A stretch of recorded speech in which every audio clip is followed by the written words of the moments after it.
আসসালামু আলাইকুম। এটিএন বাংলা সংবাদে সবাইকে স্বাগত জানাচ্ছি। রোকসানা মিম। শুরুতে বিআরবি কেবলস সংবাদ শিরোনাম। আগামী জাতীয় নির্বাচনের আগে জুলাই গণহত্যার বিচার হবে, আইন উপদেষ্টা আসিফ নজরুল। উচ্চকক্ষে পিআর পদ্ধতি বাস্তবায়নের আশা।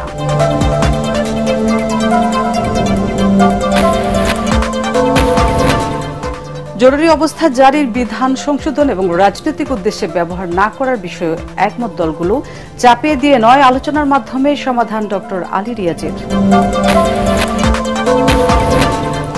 জাতীয় নির্বাচন যত পেছাবে ততই দেশের আইন শৃঙ্খলা পরিস্থিতির অবনতি এবং অর্থনীতি ক্ষতিগ্রস্ত হবে আশঙ্কা মির্জা ফখরুলের। ফেব্রুয়ারিতে ভোটের আশাবাদ। ফ্যাসিবাদের পতন থেকে শিক্ষা না নিলে পরিণতি আওয়ামী লীগের মতোই হবে। নাটোরের পদযাত্রায় নাহিদ ইসলামের হুঁশিয়ারি। যেন তেন ভোটের বিপক্ষে জামাত, মিয়া গোলাম পরোয়ার। এবং আনিসুল ইসলাম মাহমুদ, রুহুল আমিন হাওলাদার ও চুন্নুকে দল থেকে অব্যাহতি দিলেন জিএম কাদের। জাতীয় পার্টির নতুন মহাসচিব শামীম হায়দার পাটোয়ারি। শুনছিলেন বিআরবি কেবলস সংবাদ শিরোনাম। এবার বিস্তারিত। আগামী জাতীয় নির্বাচনের আগে জুলাই গণহত্যার বিচার শেষ হবে বলে জানিয়েছেন আইন উপদেষ্টা আসিফ নজরুল। একই সাথে নির্বাচনের উচ্চকক্ষে পিআর পদ্ধতি হওয়ার ব্যাপারে আশাবাদ ব্যক্ত করেন তিনি। বিকেলে রাজধানীতে তথ্যচিত্র শ্রাবণ বিদ্রোহের প্রিমিয়াম শোতে এসব কথা বলেন আইন উপদেষ্টা। আরও জানাচ্ছেন মুশফিকুর রহমান। জুলাই গণ অভ্যুত্থানের স্মৃতিকে সংরক্ষণ করা সহ ভবিষ্যৎ প্রজন্মের কাছে তুলে ধরতে জাতীয় জাদুঘরে জুলাই গণ অভ্যুত্থানের তথ্যচিত্র শ্রাবণ দ্রোহ প্রদর্শন করে তথ্য ও সম্প্রচার মন্ত্রণালয়। এতে জুলাই আন্দোলনের বিচার পুরো গতিতে চলছে বলে জানান আইন উপদেষ্টা। এ সময় আগামীর নির্বাচন ইতিহাসের সেরা নির্বাচন হবে বলে আশা প্রকাশ করেন তিনি। আমরা সর্বোচ্চ মানের শ্রেষ্ঠ একটা বিচার করতে চাচ্ছি। আমি নিশ্চিতভাবে বিশ্বাস করি নির্বাচনের আগে অবশ্যই বিচার হবে। সরকারের যে প্রধান থাকবেন তার মেয়াদ হবে 10 বছরের। তারপরে আমরা উচ্চ কক্ষ নিয়ে আলোচনা করছি, পিআর হয়ে যাবে আমি দৃঢ়ভাবে বিশ্বাস করি। জুলাই গণ অভ্যুত্থানের পর মানুষের প্রত্যাশা এখনো পূরণ হয়নি বলে মন্তব্য করেন তথ্য ও সম্প্রচার উপদেষ্টা মাহফুজ আলম।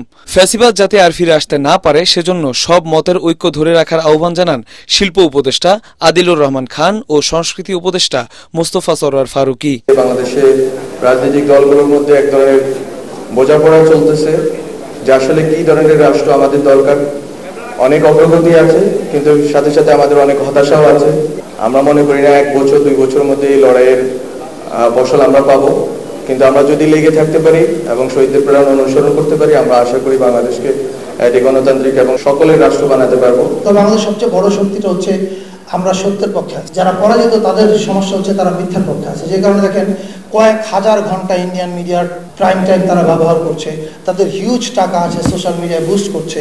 সেটা করে তারা চেষ্টা করছে জনগণের ন্যায্য আন্দোলনকে দাঙ্গা বলতে। সমস্ত জায়গায় মতের পার্থক্য থাকতে পারে, কিন্তু মূল একটা জায়গায় ঠিক থাকতে হবে যে আমরা অন্যায়কে মেনে নেব না। আমরা কখনই মানবাধিকার লঙ্ঘন ঘটতে দেব না। আমরা ফ্যাসিবাদের পুনরুত্থান যেন না হয় তা নিশ্চিত করব। এ সময় নিজের সন্তানের পাশাপাশি জুলাই গণ অভ্যুত্থানে সকল শহীদের বিচারের দাবি জানান শহীদ আবু সাইদের বাবা ও শহীদ সাংবাদিক তাহির জামান প্রিয়র মা। দেখতে দেখতে 1 বছর ঘুরিয়ে এলো পড়ায়। আমার ছেলের সাথে আরো যারা শহীদ হয়েছে তাছাড়াও ওই রকমের সময় গেছে। এখন কোনো ছেলেরা কোনো আইনের আওতায় আনা হয় না এখন পর্যন্ত। আমি দাবি জানাই সরকারের কাছে এটা যেন আইনের আওতায় আনে কঠিনভাবে তাদের বিচার করা হয়। মিডিয়াকে অনেক শক্তিশালী করতে হবে। মিডিয়াতে যারা কাজ করে তাদের ন্যূনতম একটা সম্মান এটা যদি পাইয়ে দেওয়া যায়, হয়তো তারা দেখা গেল দেশের জন্য আরো অনেক ভালো কাজ করবে। এ সময় জুলাই চেতনা কখনো বেহাত হবে না বলে আশাবাদ ব্যক্ত করেন উপদেষ্টারা। মুশফিকুর রহমান, এটিএন বাংলা, ঢাকা। জরুরি অবস্থা জারির বিধান সংশোধন এবং রাজনৈতিকভাবে তা ব্যবহার না করতে একমত পোষণ করেছে রাজনৈতিক দলগুলো। রাজধানীর ফরেন সার্ভিস একাডেমিতে রাজনৈতিক দলের সাথে বৈঠক শেষে সাংবাদিকদের এই কথা জানান জাতীয় ঐক্যমত্য কমিশনের সহসভাপতি আলী রিয়াজ। তিনি জানান, উপজেলা পর্যায়ের অধস্তন আদালতের সম্প্রসারণ এবং প্রস্তাবেও একমত পোষণ করেছে সব রাজনৈতিক দল। মনির হোসেন তপুর রিপোর্ট।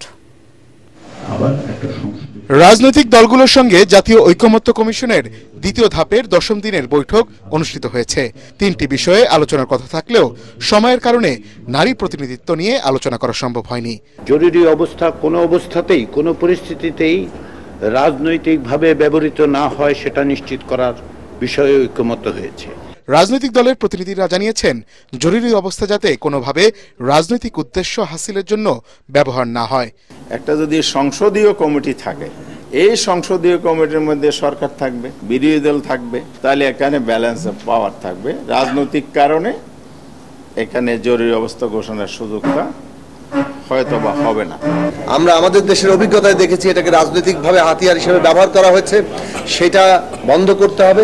জরুরি অবস্থার সময় নাগরিকদের মৌলিক অধিকারের ক্ষেত্রে কতটুকু আসলে খর্ব করা হবে কিংবা কতটুকু বজায় থাকবে, এইটার একটা মাত্রা থাকা দরকার। জরুরি অবস্থার বিধানের পরিবর্তন ও সংশোধনের বিষয়ে বিস্তারিত আলোচনা সংসদে হওয়া উচিত বলে জানিয়েছেন বিএনপির স্থায়ী কমিটির সদস্য সালাউদ্দিন আহমেদ। তবে সংসদ নয়, বর্তমান সরকারের অধীনেই সব সংস্কার করার দাবি জানিয়েছে এনসিপি। এটা রাজনৈতিকভাবে ব্যবহার করা যাবে না, এই ব্যাপারে একমত। কিন্তু বিস্তারিত কি কি নাগরিক অধিকার স্থগিত হবে না হবে, কি কি বিধান আরো সংযোজিত হবে, পরিবর্তন করা হবে, এই বিষয়ে বিস্তারিত আলোচনা সংসদে হওয়াই ভালো। ঐক্যমত্য কমিশন যদি পার্লামেন্টের দিকেই তাদের আলোচনাকে অগ্রগতি করতে থাকে, সেক্ষেত্রে অবশ্যই আমরা মনে করব যে আমাদের এই যে গোটা আলোচনা, ঐক্যমত্যের আলোচনা, সে আলোচনা অবশ্যই কার্যকর হবে না। ঐক্যমত্য কমিশনের পরবর্তী বৈঠক বৃহস্পতিবার অনুষ্ঠিত হবে। আমি আন্তরিকভাবে মনির হোসেন তপু, এটিএন বাংলা, ঢাকা। জাতীয় নির্বাচন যত দেরি হবে দেশ তত পিছিয়ে যাবে, অর্থনৈতিক ক্ষতিগ্রস্ত ও আইন শৃঙ্খলা পরিস্থিতির অবনতি হবে বলে আশঙ্কা প্রকাশ করেছেন বিএনপির মহাসচিব মির্জা ফখরুল ইসলাম আলমগীর। বিকেলে এক সভায় তিনি আশা প্রকাশ করে সিলেটে বলেন, এটি বিবেচনায় নিয়ে অন্তর্বর্তী সরকার আসছে ফেব্রুয়ারিতে জাতীয় নির্বাচন আয়োজন করবে। একই অনুষ্ঠানে দলের নীতি নির্ধারকরা অভিযোগ করেন, মুক্তিযুদ্ধ বিরোধী শক্তি সংখ্যানুপাতিক পদ্ধতিতে ভোট নির্বাচনী পরিবেশের কথা বলে দেশকে গণতান্ত্রিক ধারায় ফিরতে বাধা দিচ্ছে। সিলেট থেকে ইকবাল মুন্সির পাঠানো তথ্য ও ছবি নিয়ে বিস্তারিত জানাচ্ছেন মইনুল আহসান। একদিনের সফরে সিলেট এসে দলের চেয়ারপারসনের উপদেষ্টা এম এ মালিকের আয়োজনে মতবিনিময় সভায় যোগ দেন মহাসচিব, স্থায়ী কমিটির সদস্য সহ বিএনপির সিনিয়র বেশ কয়েকজন নেতা। স্থানীয় একটি কমিউনিটি সেন্টারের সভায় বিএনপির নীতি নির্ধারকরা বলেন, পতিত স্বৈরাচার ও স্বাধীনতা বিরোধী শক্তি নিজেদের স্বার্থ হাসিলের জন্য জাতীয় নির্বাচন নিয়ে নানা ষড়যন্ত্র করছে। সচিবালয় থেকে শুরু করে জেলা, উপজেলা, প্রশাসনের বিভিন্ন স্তরে এখন পর্যন্ত শেখ হাসিনার লোকেরা রয়ে গেছে, যারা এখন পর্যন্ত ষড়যন্ত্র করছে, যারা চাচ্ছে না যে বাংলাদেশে একটি সুষ্ঠু নির্বাচন হোক। বিএনপি মহাসচিব মির্জা ফখরুল ইসলাম আলমগীর বলেন, 24-এর গণ অভ্যুত্থান পরবর্তী নতুন বাংলাদেশ গড়ে তুলতে দেশবাসী এখন তারেক রহমানের দিকে তাকিয়ে আছে। আমরা বাংলাদেশে একটা গণতান্ত্রিক রাষ্ট্র প্রতিষ্ঠা করতে চাই, যেখানে সবার অধিকার পূর্ণ করা হবে, ভোট দিতে পারবে মানুষ, যেখানে কথা বলতে পারবে, বাক স্বাধীনতা থাকবে। সেই দেশ তৈরি করার জন্য আমরা নতুন করে সংগ্রাম শুরু করেছি। আর আমাদের এই সংগ্রাম, আমাদের এই যুদ্ধ, তার নেতা হচ্ছেন আমাদের এখন তরুণ নেতা তারেক রহমান সাহেব। এ সময় জাতীয় নির্বাচন বিলম্বিত হলে দেশ নানা সংকটে পড়বে বলে আশঙ্কা প্রকাশ করেন বিএনপি মহাসচিব। সরকারকে বলতে চাই, অন্য রাজনৈতিক দলগুলোকে বলতে চাই, যত নির্বাচনের দেরি হবে তত বাংলাদেশ পিছিয়ে যাবে। বিনিয়োগ আসবে না, ইনভেস্টমেন্ট হবে না, মবক্রেসি আরো বাড়বে, জুডিশিয়াল সিস্টেম ভেঙে পড়বে, আইন শৃঙ্খলা পরিস্থিতি ভেঙে পড়বে। সেই জন্য দরকার একটা নির্বাচিত সরকার, যে সরকারের পেছনে মানুষ আছে। এর আগে একদিনের সফরে পুণ্যভূমি সিলেটে এসে প্রথমেই দুই সাধক হযরত শাহজালাল রহমতুল্লাহ আলাইহি ও হযরত শাহপরান রহমতুল্লাহ আলাইহির মাজার জিয়ারত করেন বিএনপি মহাসচিব। ফেব্রুয়ারিতে নির্বাচনের একটা মোটামুটি আলোচনা হয়েছে আমরা সবাই আশাবাদী যে এই নির্বাচনের মধ্য দিয়ে দেশ জাতি গণতন্ত্রে ফিরে যাবে। এ সময় জিয়া পরিবারের জন্য দেশবাসীর কাছে দোয়া চান তিনি। মইনুল আহসান, এটিএন বাংলা। ফ্যাসিবাদের পতন থেকে শিক্ষা না নিলে পরিণতি আওয়ামী লীগের মতোই হবে বলে হুঁশিয়ারি দিয়েছেন জাতীয় নাগরিক পার্টি এনসিপির আহ্বায়ক নাহিদ ইসলাম। দেশ গড়তে জুলাই পদযাত্রার ৭ম দিনে নাটোর অনুষ্ঠিত পথসভায় তিনি একথা বলেন। এ সময় বর্তমান রাষ্ট্র কাঠামো জনগণের অধিকার নিশ্চিত করতে ব্যর্থ উল্লেখ করে নতুন সংবিধান, নতুন আইন এবং মৌলিক সংস্কারের মাধ্যমে গণতান্ত্রিক রাষ্ট্র গড়ে তোলার আহ্বান জানান এনসিপির নেতারা। নাটোর প্রতিনিধি জুলফিকার হায়দার জোসেফের তথ্য ও ছবিতে রিপোর্ট করছেন মাজাহারুল হক মুহাজির। কালো টাকার বিরুদ্ধে রংপুর বিভাগের পর দেশ গড়তে এনসিপির জুলাই পদযাত্রা এখন চষে বেড়াচ্ছে রাজশাহী বিভাগ। এই পদযাত্রার ৭ম দিনে দলটির গন্তব্য নাটোর, সিরাজগঞ্জ। নাটোরের স্টেশন বাজার থেকে নিচা বাজার হয়ে তাদের পদযাত্রা শেষ হয় শহরের স্বাধীনতা চত্বর মাদ্রাসা মোড়ে। সেখানে আয়োজিত পথসভায় এনসিপি নেতারা বিচার, সংস্কার এবং নতুন সংবিধানের প্রয়োজনীয়তা তুলে ধরেন। আমরা কখনোই মাঠ ছেড়ে চলে যাই নাই, আমরা কখনো আওয়ামী লীগ, ছাত্রলীগের সাথে কখনো আপোষ করি নাই। জুলাইয়ের যে আকাঙ্ক্ষা সেটা এখনো বাস্তবায়ন হয়নি, তাই আমরা যেন জুলাইয়ের আকাঙ্ক্ষা বাস্তবায়ন হওয়ার পূর্ব পর্যন্ত এই রাজপথ ছেড়ে না দেই। নাটোরে জুলাই পদযাত্রার ব্যানার ছিঁড়ে ফেলার অভিযোগে এনসিপির আহ্বায়ক নাহিদ ইসলামের সোজা সাপটা জবাব, কর্মসূচিতে বাধা দিলে পরিণতি হবে আওয়ামী লীগের মতো। আমরা আজকেও শুনতে পেয়েছি আমাদের নাটোরের এই কর্মসূচিতে ন্যাক্কারজনকভাবে বাধা দেওয়ার চেষ্টা করা হয়েছে, আমাদের ব্যানার ছিঁড়ে ফেলা হয়েছে। হুঁশিয়ারি দিতে চাই, মাত্র 1 বছর আগের ঘটনা। এই ব্যানার ছিঁড়ে কর্মসূচিতে বাধা দিয়ে যারা ক্ষমতায় দীর্ঘায়িত হতে চেয়েছিল তারা আজকে বাংলাদেশে তাদের ঠাঁই হয় না। যদি এখনো শিক্ষা না নেই তবে তাদের পরিণতিও সেই দিকেই যাবে। আগামী 3 আগস্ট কেন্দ্রীয় শহীদ মিনারে নতুন বাংলাদেশের রূপরেখা দেওয়া হবে বলেও জানান দলের আহ্বায়ক নাহিদ ইসলাম। যে সকল মানুষ শহীদ হয়েছিল তাদের সেই শহীদি মর্যাদা রাষ্ট্রকে দিতে হবে, সংবিধানের স্বীকৃতি থাকতে হবে। এর জন্য আমাদের প্রয়োজন জুলাই ঘোষণাপত্র এবং জুলাই সনদ। আমরা কোনো ধরনের টালবাহানা, কোনো ধরনের ষড়যন্ত্র মেনে নেব না।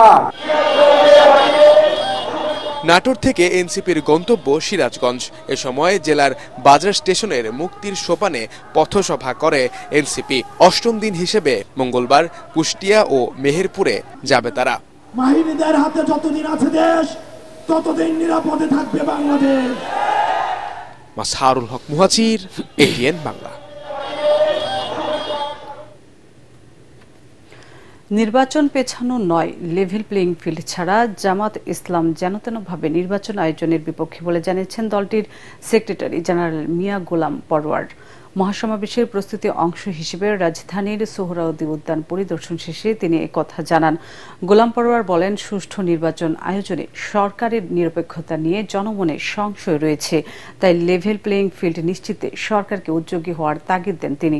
আরও জানাচ্ছেন ইয়াসিন রানা। 19 জুলাই মহাসমাবেশকে কেন্দ্র করে ব্যাপক প্রস্তুতি নিচ্ছে জামায়াত ইসলামী। সারা দেশ থেকে লাখ লাখ নেতাকর্মী অংশ নেবেন এই মহাসমাবেশে। সেজন্য সোহরাওয়ার্দী উদ্যানের প্রস্তুতি পরিদর্শনে আসেন জামায়াতের নেতৃবৃন্দ। সুন্দরভাবে সমাবেশ আয়োজনে বিভিন্ন দিক নির্দেশনা দেন তারা। এ সময় দলের সেক্রেটারি জেনারেল মিয়া গোলাম পরওয়ার বলেন, পিয়ার পদ্ধতিতে নির্বাচন, লেভেল প্লেইং ফিল্ড, জাতীয় নির্বাচনের আগে স্থানীয় নির্বাচন সহ 7 দফা দাবি তুলে ধরা হবে মহাসমাবেশে। একটি অবাধ, নিরপেক্ষ, গ্রহণযোগ্য নির্বাচনের উদ্দেশ্যে লেভেল প্লেইং ফিল্ড, নির্বাচনের পূর্বে প্রয়োজনীয় সংস্কার শেষ করা, মানবতা বিরোধী অপরাধে অভিযুক্তদের বিচারকে দৃশ্যমান করা, পিয়ার পদ্ধতিতে আমাদের জাতীয় নির্বাচনের যে দাবি উঠেছে সর্বমহল থেকে সেটা মেনে নেওয়া, জুলাই অভ্যুত্থানকে নিয়ে যে জুলাই ডিক্লারেশন, যে জুলাই সনদ, সেটা ঘোষণা এবং বাস্তবায়নের জন্য আমরা জুলাই বিপ্লবের প্রথম বার্ষিকী এই জুলাই মাসের মধ্যেই সেটা সরকারকে বাস্তবায়ন এবং ঘোষণার দাবি করেছি। জামায়াতের বক্তব্য ভুলভাবে উপস্থাপন করা হচ্ছে জানিয়ে গোলাম পরোয়ার বলেন, নির্বাচন পেছানোর কথা জামাত কখনো বলেনি। আমরা নির্বাচন পেছানো না করা এ ব্যাপারে কোনো বক্তব্য কখনো রাখি নাই। বক্তব্যটা বুঝতে হবে। আমরা বলেছি, আমাদের আমির সাহেব বলেছেন নির্বাচন আমরা চাই, কিন্তু সেই নির্বাচন যেন তেন নির্বাচন না হয়। তো যেন তেনর অর্থই হলো কোনো দিকে প্রশাসন ঝুঁকে পড়বে, নিরপেক্ষ হবে না, আবার ইলেকশন ইঞ্জিনিয়ারিং হবে, আবার প্রশাসন জবরদস্তি করবে, কেন্দ্র দখল হবে।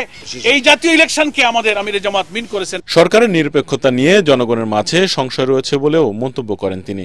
সরকার, নির্বাচন কমিশন, সমস্ত প্রশাসন যেন নিরপেক্ষভাবে মানুষের সকল সংশয়কে দূর করে নির্বাচন সুষ্ঠুভাবে পরিচালনার জন্য একটা লেভেল প্লেইং ফিল্ড, কোনো দিকে না ঝুঁকে সবার ক্ষেত্রে সমতার ভিত্তিতে যে গণদাবি উঠেছে এটা যেন নিশ্চিত করতে পারেন। মহাসমাবেশে অন্যান্য ইসলামী দল সহ সমমনা দলগুলোর নেতৃবৃন্দ অংশ নেবেন বলে জানান জামায়াতের সেক্রেটারি জেনারেল।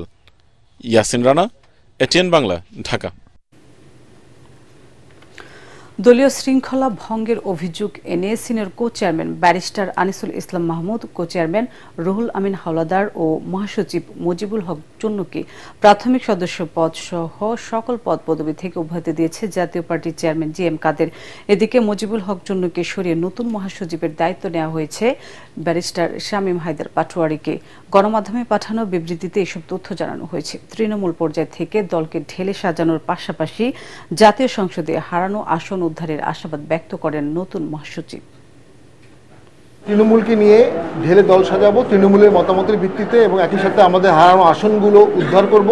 জেলা পর্যায়ে যাব, বিভাগীয় পর্যায়ে যাব। উপজেলা সিস্টেম এরশাদ করেছিলেন, সেই উপজেলা পর্যায়ে জাতীয় পার্টিকে আমরা রিভাইভ করব এবং সকলকে সাথে নিয়ে আমরা একটা সুন্দর বাংলাদেশ, নতুন জাতীয় পার্টি গড়ে সেই সুন্দর বাংলাদেশের পথটায় দৃঢ় পথটায় এগিয়ে চলবো। আমি সকলের কাছে সাহায্য কামনা করছি, সহযোগিতা কামনা করছি। মুক্তিযুদ্ধের প্রকৃত ইতিহাস পক্ষপাতহীনভাবে তুলে ধরার উপর জোর দিয়েছেন প্রধান উপদেষ্টা ডক্টর মোহাম্মদ ইউনূস। বিকেলে রাষ্ট্রীয় অতিথি ভবন যমুনায় মুক্তিযুদ্ধ বিষয়ক মন্ত্রণালয়ের সঙ্গে এক বৈঠকে তিনি কথা বলেন। প্রধান উপদেষ্টা বলেন, মুক্তিযুদ্ধ মন্ত্রণালয়কে কোটি কোটি টাকা ব্যয় নির্মিত স্থাপনাগুলিতে বিভ্রান্তিকর ইতিহাস তুলে ধরা হয়েছে। কোথাও রণাঙ্গনের বর্ণনা নেই, মুক্তিযোদ্ধাদের তথ্যও অনুপস্থিত। বঙ্গবন্ধুর আদর্শ ও মুক্তিযুদ্ধ নিয়ে 23 কোটি টাকার গবেষণা প্রকল্প থাকলেও বাস্তবে তা কোনো গবেষণায় দেখা যায়নি বলেও জানান তিনি। মুক্তিযোদ্ধা কল্যাণ ট্রাস্টের অধীনে থাকা মূল্যবান সম্পদের সদ্ব্যবহার ও রাজনৈতিক অপব্যবহার নিয়েও প্রশ্ন তুলেন প্রধান উপদেষ্টা। ডক্টর মোহাম্মদ ইউনূস বলেন, এই ট্রাস্টকে আবার কার্যকর করে তুলতে একজন পরামর্শক নিয়োগ এবং একটি কমিটি গঠনের নির্দেশনা দেওয়া হয়েছে।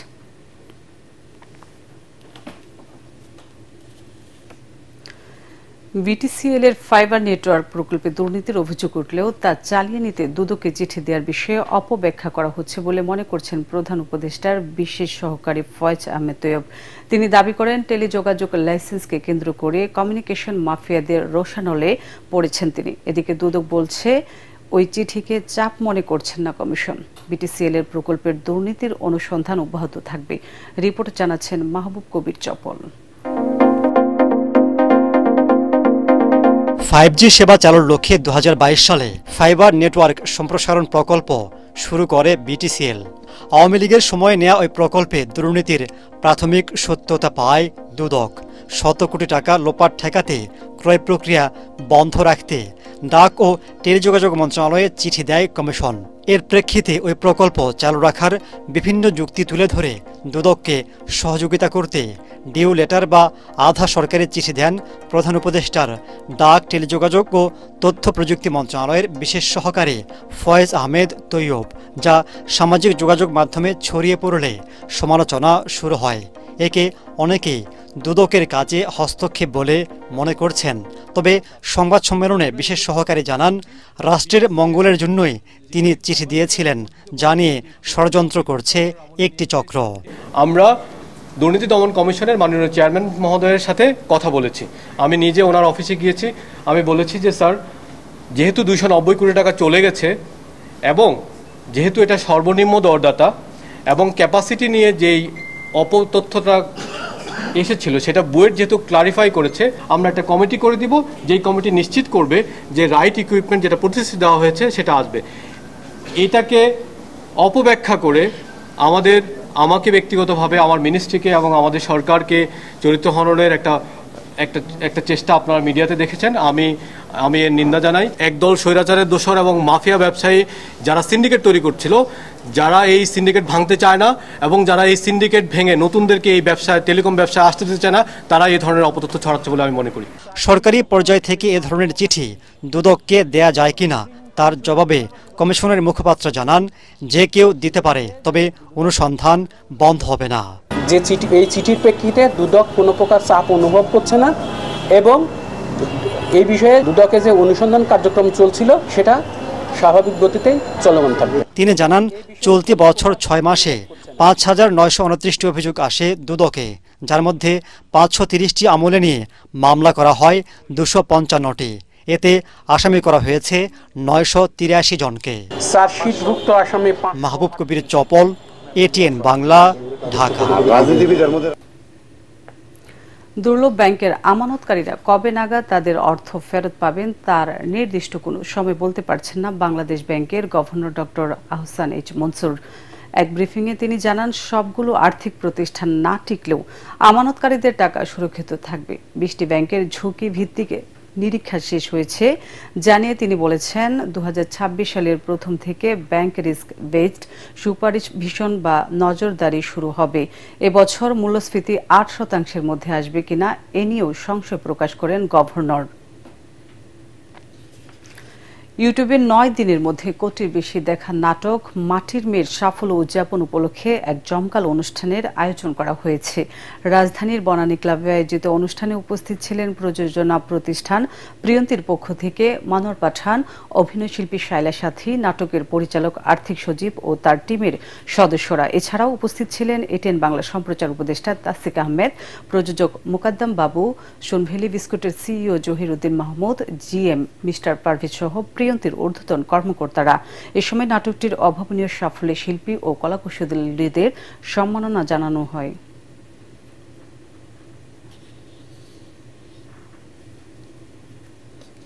এবার খেলার খবর।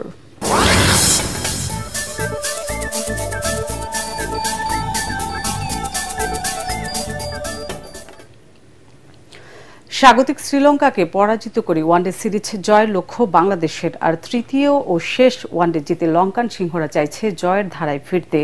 3 ম্যাচের সিরিজে 1-1 সমতা চলছে। পাল্লেকেতে সিরিজ নির্ধারণী দিবারাত্রির ম্যাচটি শুরু হবে বাংলাদেশ সময় মঙ্গলবার বিকেল 3টায়। পরাগ আরমানের রিপোর্ট। শ্রীলঙ্কার বিপক্ষে মঙ্গলবারের ম্যাচটি বাংলাদেশের জন্য শুধুমাত্র সিরিজ জয়ের মিশন নয়, তার চেয়ে বেশি র্যাঙ্কিংয়ে এগিয়ে যাওয়ার, সেই সঙ্গে আগামী বিশ্বকাপে সরাসরি খেলার লড়াইও। কারণ আইসিসি র্যাঙ্কিংয়ে শীর্ষ 8টি দল সরাসরি দক্ষিণ আফ্রিকা বিশ্বকাপে অংশ নেবে। পরের 6টি দল বাছাই পর্ব পেরিয়ে বিশ্বকাপে আসবে। মেহেদী হাসান মিরাজ বাহিনী নিশ্চয়ই বাছাই পর্বের ঝামেলায় যেতে চাইবেন না। পরিশ্রমী সৌভাগ্যের প্রস্তুতি, তাই সিরিজ জয়ে কঠোর পরিশ্রম করে যাচ্ছে টাইগার বাহিনী। এদিকে বাংলাদেশ দলে 2টি পরিবর্তন হওয়ার সম্ভাবনা রয়েছে। ইনজুরি আক্রান্ত নাজমুল হোসেন শান্তর পরিবর্তে খেলতে পারেন লিটন দাস, আর হাসান মাহমুদের জায়গায় দেখা যাবে পেসার তাসকিন আহমেদকে। ওয়ার্কলোড ম্যানেজমেন্টের কারণে দ্বিতীয় ওয়ানডেতে তাসকিনকে খেলানো হয়নি। এদিকে নিজেদের মাঠে দর্শক সমর্থন নিয়ে শ্রীলঙ্কাও বাংলাদেশকে হারানোর জন্য মাঠে নামবে। তাদের লক্ষ্য থাকবে উদ্বোধনীতে ভালো শুরুর পর মিডল ও লোয়ার অর্ডারে কয়েকটি জুটি করে টার্গেটটা টাইগারদের নাগালের বাইরে নিয়ে যাওয়ার। তবে কথা হলো, ভাগ্য সবসময়ই পরিশ্রমীদের পক্ষেই থাকে। সেই পরিশ্রমটা বাংলাদেশ যথাযথভাবে করতে পারলে কলম্বোর মতো পাল্লে কেলেতেও হাসবে বিজয়ের হাসি। পরাগ আরমান, এটিএন বাংলা। শেষ করার আগে বিআরবি কেবলস সংবাদ শিরোনামগুলো আরেকবার।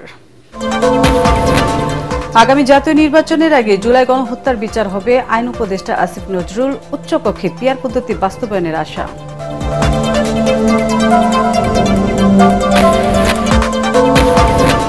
জরুরি অবস্থা জারির বিধান সংশোধন এবং রাজনৈতিক উদ্দেশ্যে ব্যবহার না করার বিষয়ে একমত দলগুলো, চাপিয়ে দিয়ে নয়, আলোচনার মাধ্যমে সমাধান ডক্টর আলী রিয়াজ।